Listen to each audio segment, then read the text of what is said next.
Hello, in this lesson we're going to look at how to make the data a little bit more visually appealing.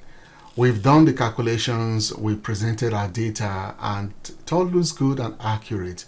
But in terms of presentation, it doesn't look as appealing as I would like it to be. Let's start with the title. The title, for example, is in D1.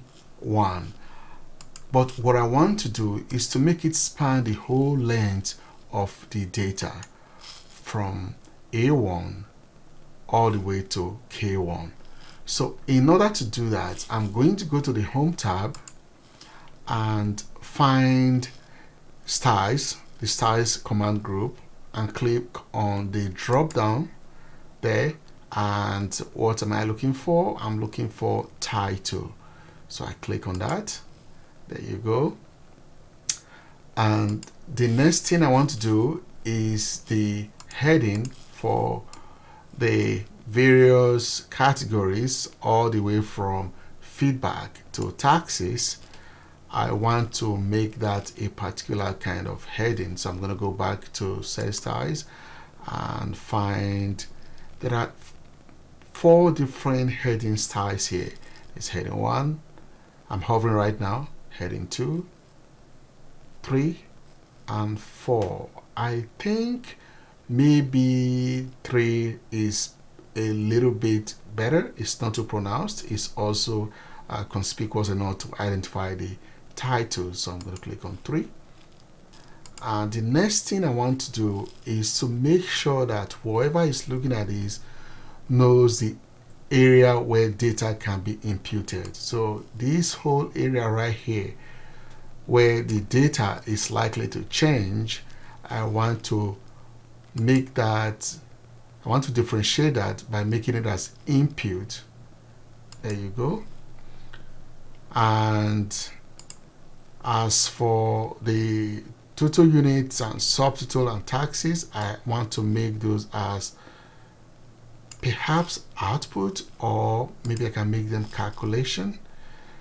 I'll rather use output right here. Okay, as for the total, I'm going to highlight all that and go back to the cell style and find total here. Okay, so in terms of the heading, I'm going to do the same for average unit sold. I'm going to make that as heading. Heading 3, maybe heading 4. Okay, one thing I ought to have done with the title is to merge and center it. I forgot to do that, so let's go back and do that now. To merge and center, you select it and you come to the Home tab and find merge and center. So now it is centered.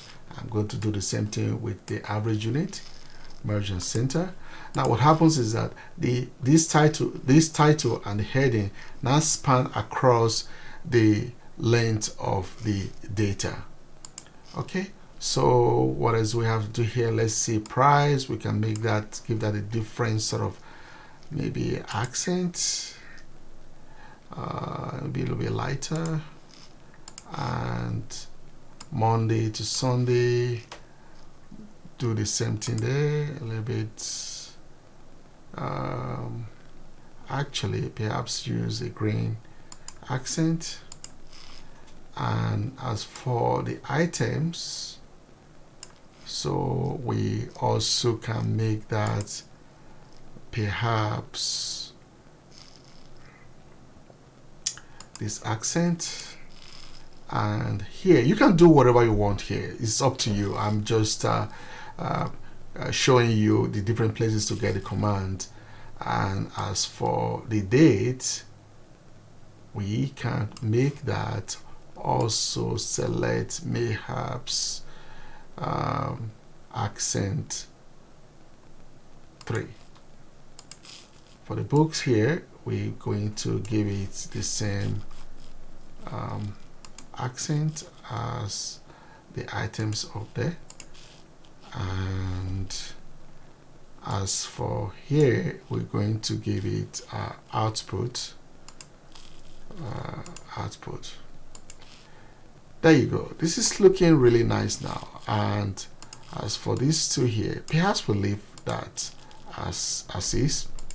So what we've done so far is to make sure that we use the different sections to represent, to change the different sections to represent different things using the cell styling, which is a pre-formatted, which is a default styling created by Excel. This is important because we could have done this manually. I could have, for example, come here, let's just select that, go to the home tab, find, maybe increase the font and all of that and change it. However, if I do that, I won't be able to take much advantage of the theme, of the Office theme. Now, because I use the cell style, I can come to the Office theme right here on the page layout tab and click on this. I can begin to, if I am hovering right now, you see as I hover, these different theme colors and font are changed because it's working with the cell style command group. See that? I could also, for example, before I do that, under the theme here, I can change the color a little bit and maybe change that color to something a little bit. See, as I hover, you can see all the different changes that is being shown here. However, I like it the way it is. So what I'm going to do is I'm going to change, this is the Office theme right now. I'm going to maybe change it to gallery or integral. I'm looking for something not too pronounced. How about retrospect? No, let's do Office. Okay, so now we have Office. So the next thing to do is to save this as a theme. How do we do that? If we come down here, we can click on Save Current Theme. I'm going to click on that. This is actually very important. It's going to direct me to the document themes under the Microsoft template. Do not navigate out of this location, because whenever you're looking for this is the only place that Microsoft will look at when you intend to use this theme a little bit later. How about I call this TRO, all caps, Treasure Notes Themes or theme, and I'm going to save it as an Office. Save it as an Office theme. Okay, so the point is that we can use this particular theme that we constructed ourselves for later use. And in order to find it, if we click on Page Layout and go to Themes, we find our theme right here, Treasure Notes theme. So which means we can use this particular theme for future or any other theme as we desire. All right, so play with this a little bit and then join me on the other side.